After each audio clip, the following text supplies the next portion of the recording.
All right, satisfactory academic progress, or SAP status.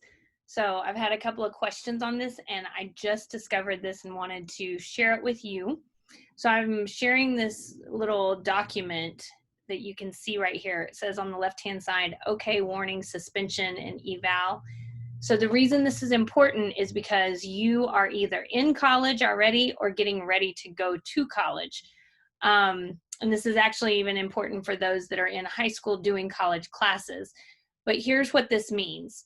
So when your account, your college account shows on an okay status, that means that you are meeting satisfactory academic progress and you're going to continue receiving financial aid for this term, for this semester. So you just check your award letter for information and it'll tell you what you need to know. Now, here's where it starts getting tricky. So sometimes what people do is they take classes and then they think, oh goodness, it's, this class is too hard, or this class is too much work, or I took too many hours. So for one, you never want to drop below 12 hours. So if you took 12 hours, you do not drop a class and you do not fail a class, because that puts you in warning status. If you are, so this one in warning status, so basically you're going throughout your semester, you start off fine, and then maybe you get halfway through and you decide I'm dropping this class, or you start getting a lower grade in that class. So this is where you begin at the end of that semester, you would be on warning status. So it shows you're meeting satisfactory academic progress and you will continue receiving financial aid for the current term or for the current semester. However, you must continue to make satisfactory progress, requiring an overall general requirement of a 2.0 GPA. So this is for the next semester. You've got to continue receiving at least a 2.0 GPA. That's not for one class, it's a cumulative for all of your classes, an average of a 2.0 or above. Then the 67% completion ratio, this is important. So I know somebody who took 2 classes in the summer and they took 7 hours, a 3-hour class and a 4-hour class. They dropped the 4-hour class. This put them below the 67 completion rate, because 4 out of 7 is, or 3 out of 7 is less than 50% completion. So basically that means that you took 100% of your classes, but you only completed like 45%. So that's below 67% of your classes, which means that you are now on warning status for the next semester. Now, the other thing, this 150% basically means, so every time you drop a class or fail a class and have to retake a class, you are taking an extra class that wasn't on your degree plan. So that's over and above the number of credits you need to graduate.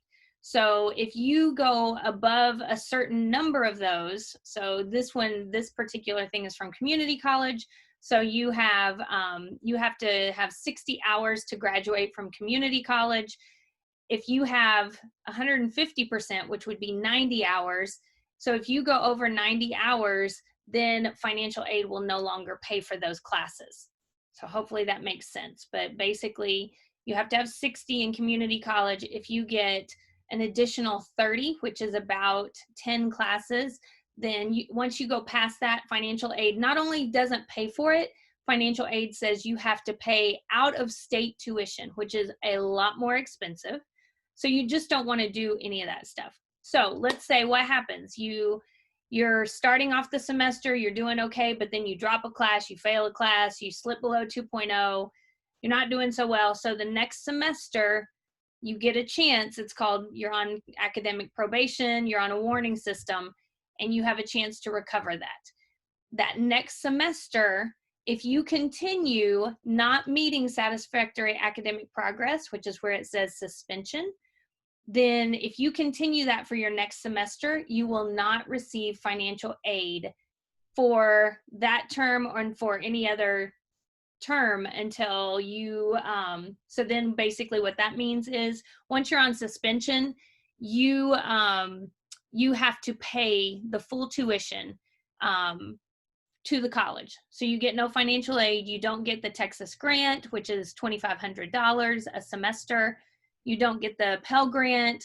You don't get any of the state or federal financial aid. And that is a lot of money. So, and then when you get down here, the eval max, that means that you've done more than your attempted hours. You've done more than that 90 that I mentioned. And so you don't get any financial aid, and you have to pay your full tuition as well. So basic bottom line is, take all your classes that you need, take at least 12 hours, do not fail a class, do not drop classes. The resources are there for you, they're at the college. You pay for them in your tuition. You pay for the writing center, you pay for the tutorials that they offer. Go use those resources. You are paying for them. If you don't use them, then the college is just getting your money to provide for somebody else who will. So make sure you use your resources before. And the other thing is, am I going to fuss at you if you do that stuff? Yes. So you know that's going to happen. So and you may not want to talk to me then because you're afraid of what might happen if you admit to me that you didn't do some of that stuff. So that's why I'm asking you now to, if you start getting in trouble, if you start getting to a point where you are struggling, reach out and ask for help. If not from me, ask from somebody so that you can get the help you need before you get too far gone. So hopefully that helped. I just want to give you guys that heads up and that awareness before you start school, so that, or if you're in school already, just this will help you know what to do and how that's affecting your classes and stuff. Let me know if you have any questions.